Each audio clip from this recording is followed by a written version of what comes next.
জাতীয় সংসদ নির্বাচনে অংশ নিতে প্রথম ধাপে ১২৫টি আসনে প্রার্থী ঘোষণা করেছে জাতীয় নাগরিক পার্টি। বুধবার বেলা ১১টায় রাজধানীর বাংলা মোটরে এনসিপির অস্থায়ী কেন্দ্রীয় কার্যালয়ে সংবাদ সম্মেলনে প্রার্থীর নাম ঘোষণা করেন এনসিপির সদস্য সচিব আখতার হোসেন।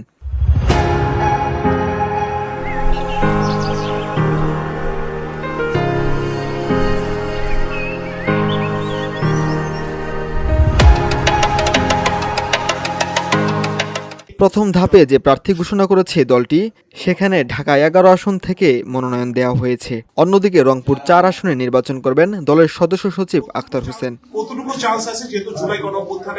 এছাড়া এনসিপির অন্য কেন্দ্রীয় নেতাদের মধ্যে পঞ্চগড় ১ আসনের সার্জিস আলম, ঢাকা ৯ আসনে তাসনিম জারা, ঢাকা ১৬ আরিফুল ইসলাম আদিব, ঢাকা ১৮ নাসিরউদ্দিন পাটোয়ারি, নরসিংদী ২ সৌরার তুষার, কুমিল্লা ৪ হাসনাত আবদুল্লাহ, নোয়াখালী ৬ আসনে আব্দুল হান্নান মাসুদ নির্বাচন করছেন।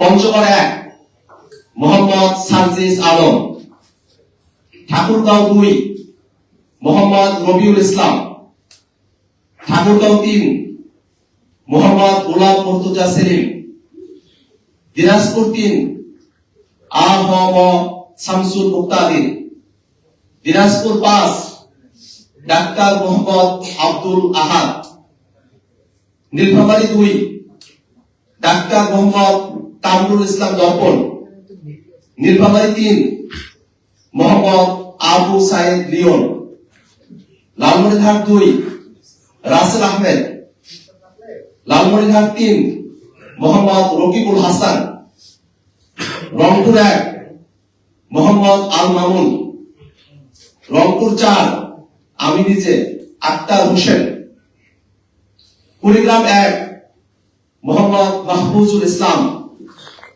এনসিপির মুখ্য সমন্বয়ক ও নির্বাচন পরিচালনা কমিটির প্রধান নাসিরউদ্দিন পাটোয়ারি বলেন, এবার তারা ব্যালট রেগুলেশনে যাচ্ছেন। তিনি দলীয় প্রতীক শাপলাকলি এবং গণভোটে হা এর পক্ষে ভোটের প্রচার চালাতে প্রার্থীদের আহ্বান জানান। এ সময় এনসিপির সিনিয়র যুগ্ম সদস্য সচিব ও নির্বাচন পরিচালনা কমিটির সদস্য সচিব তাসনিম জারা বলেন, ১৫০০-এর বেশি প্রার্থী তাদের দলের মনোনয়ন ফর্ম সংগ্রহ করেছেন। এনসিপির প্রার্থী তালিকায় ব্যতিক্রম দেখা যাবে। VOD Bangla news desk.